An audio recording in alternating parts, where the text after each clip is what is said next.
Today's story for all ages is a selection from Rupert's Tales, The Wheel of the Year, Beltane, Letha, Lammas, and Mabon, by Kirja, illustrated by Tanya Bennington Osborne. Rupert learns about Lammas. Rupert the rabbit, today, felt very bold. He was sitting near a woman who looked very old. Never before had he ventured so near to the people who often came to celebrate here. They came here from time to this very place, this clearing that looked like a round kind of space. He'd learned some things about what they did and why, from a white owl and a pretty fairy who could fly. This time, he thought, he'd learned something on his own, so he'd crept very close, feeling scared down to his bones. The woman was sitting in the shade of a cypress tree, with children all around her as quiet as could be. Rupert had seen girls and boys just like these before.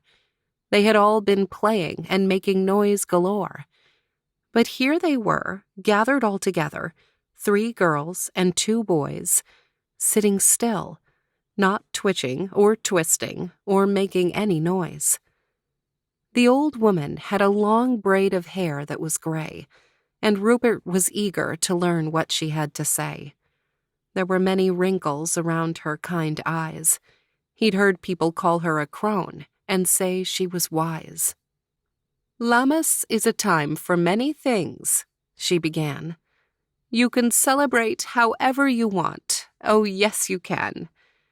There are those who remember the Sun King named Luch. His power begins to weaken now, just like it's supposed to. After the solstice of summer has passed us by, his presence and warmth slowly fades from the sky. And so some are sad at this time each year. Thinking of the cold to come, some will shed tears. There are those, too, who remember days filled with the sun, with laughter and love and long days of fun. So, no matter if you cry or laugh, whatever you choose to do, remember there are many who honor the god named Luch." "But what about all the bread?" asked a boy, giving Rupert a start. "And the corn, and wheat, and nuts, and the apple tart?" The children started asking questions left and right, all their noise making Rupert tremble with fright. "Hush now, my children. Hush, all you girls and you boys. I'll answer your questions when you stop making noise." Oh, the old woman was wise, it was true. She knew exactly what to say and what to do. Rupert was happy she kept the children in hand, because he too wanted to understand. "Remember I told you Lammas is a time for many things? Why, this festival is famous for all the blessings it brings. Yes, the solstice is behind us, that much is true. You've all had a summer filled with long days and many things to do.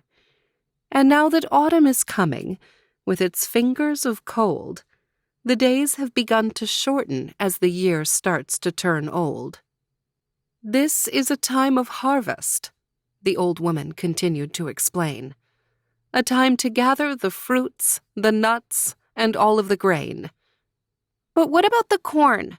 a girl with blue eyes wanted to know. "My father says it's the most sacred thing we grow." "All things we plant are sacred," the crone agreed with a nod, "so long as we remember to give thanks to the goddess and god. But I'll answer your question, the one you didn't ask. To give thanks for all the things we grow, that is our task. Now is the time for harvest, when we reap what we've sown, the time to pick and pluck and dig up all the things we've grown. Lammas is the first harvest of 3, this festival of grains, then Mabon, and finally Samhain as the wheel of the year wanes. A time too, my little ones, she said, to give thanks for all we hold dear, and to remember all the blessings we've had through the year. And so we set a special day aside when everyone prays and sings to tell the Lord and Lady we remember these wondrous things. Together we bake bread of wheat or corn or rye. We make dolls, build fires, tell stories, and we laugh and we cry. So off you go, the woman said, shooing them away. Go help each other find special ways to celebrate this day. Rupert thought the kind old woman just might have it right. It was good to remember all that was special as the day faded into night. There would be shorter days and longer nights ahead, but now was a time of celebration, just like the crone lady said. "And you, my little friend," she said, turning to look his way. "Have you learned what you wanted to on this very special day?" Rupert wasn't really surprised when she'd turned her face. He'd learned the god and goddess weren't only in one place. And so he twitched his long brown ears, giving her a little bow. She smiled, then said, "You'd better hurry along now. The grass and clover won't always be this green and sweet." Then she surprised him by holding out an unexpected treat. It was a carrot she held in the palm of her hand, probably the biggest one in all of the land. "May the lessons you learn always serve you well." Then she was gone, and Rupert heard the twinkling of a silvery bell. There's magic, he knew, in such thoughtful giving, and hoped he'd keep learning as long as he was living.